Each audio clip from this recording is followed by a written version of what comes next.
is integrating digital cyber literacy into the curriculum.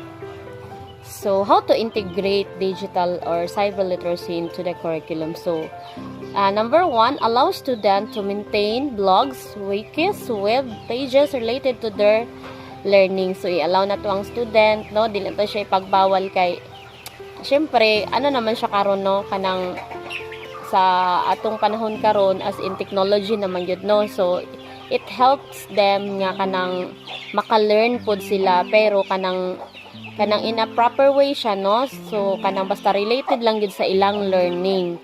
So next is engage in email or video chat with the student. So most of us, no, diri naanagid tay mga GCs ato mga teachers, no, kanang i-engage gyud nato sila, no, which is kanang halimbawa, di ba, para sa ato ang GC nga si ma'am ug si sir ga update sa atoa na batay mga assignments, no, kana asa ta kuan kanos ata mag quiz, may nana mga reminders. So sa ana kanang through messenger, so maka-help gid siya, no, inana ang kanang.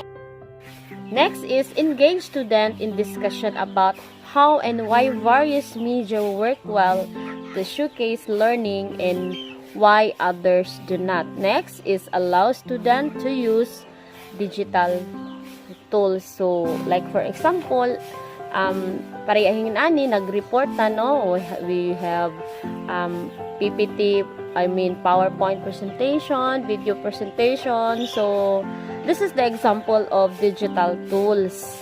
Gamit ta og other lain-lain nga mga apps like Canva for editing, like CapCut. So i-allow na to ang student, no, sa inani. Then impact of integrating digital literacy in the classroom on teachers, family, and friends.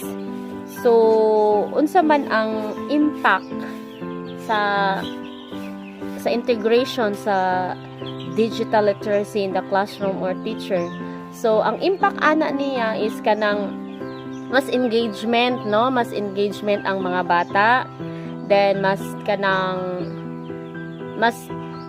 naas sila ma-learn kay ngano kung inani manggo di mag-istorya lang ka, wala kay gipakita nga video, inana maingon kag kani ballpen, magsigila kag ballpen, wala ka nagdala og ballpen, so dili sila kabalon sa nayong ballpen. So kailangan og na kay video ipakita mo ni siya ang ballpen, ay mo anang bata mo din ang ballpen.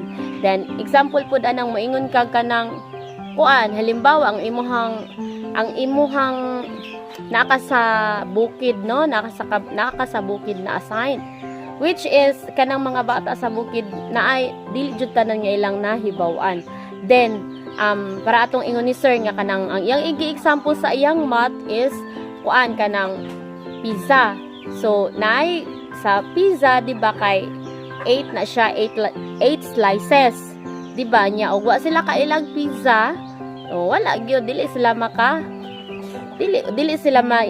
ma-engage. Sige ra kag yaw pizza, wala sila ka ilag pizza. Kung nakita nila sa video hinana, so or nakita mo na siya ang kanang gamit sa digital gyud. Then sa family and friends pod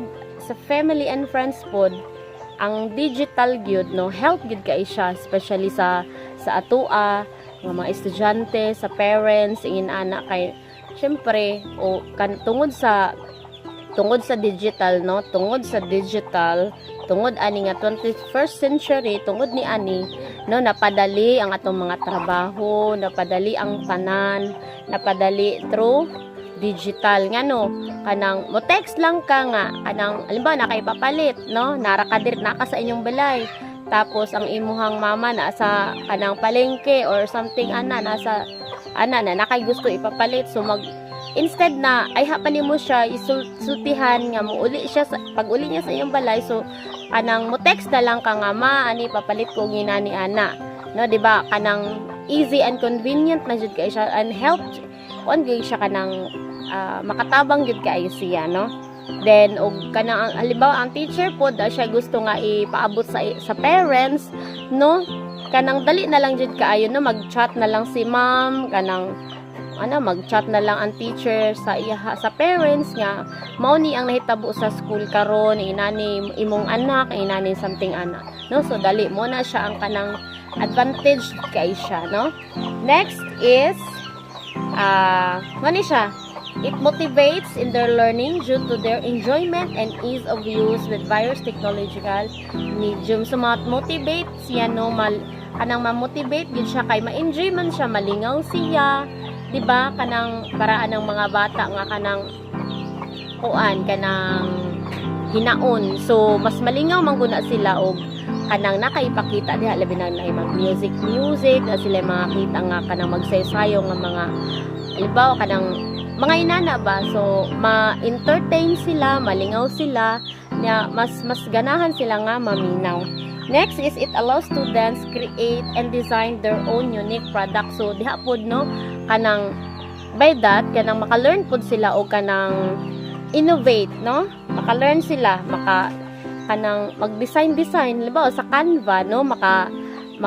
Magtanaw sila laing yang mga design, tas innovate nila, no? Inaana siya kanang kanang nana siya kanang himuon niya sa iyang kaugalingon ba nga kanang maka-design siya sa iyang kaugalingon through kaning inaning digital. Next is it encourages students to manipulate media and construct their own meaning. So mao to siya ma-encourage ang student gyud, no? Tungod ani kanang ma-encourage sila nga kanang mag-learn kay kanang gusto man nila, engagement man, nalingaw man sila. And if there kanang napay mga pangutana, so nasabtan lang ba? And that's the end of my report, and thank you so much.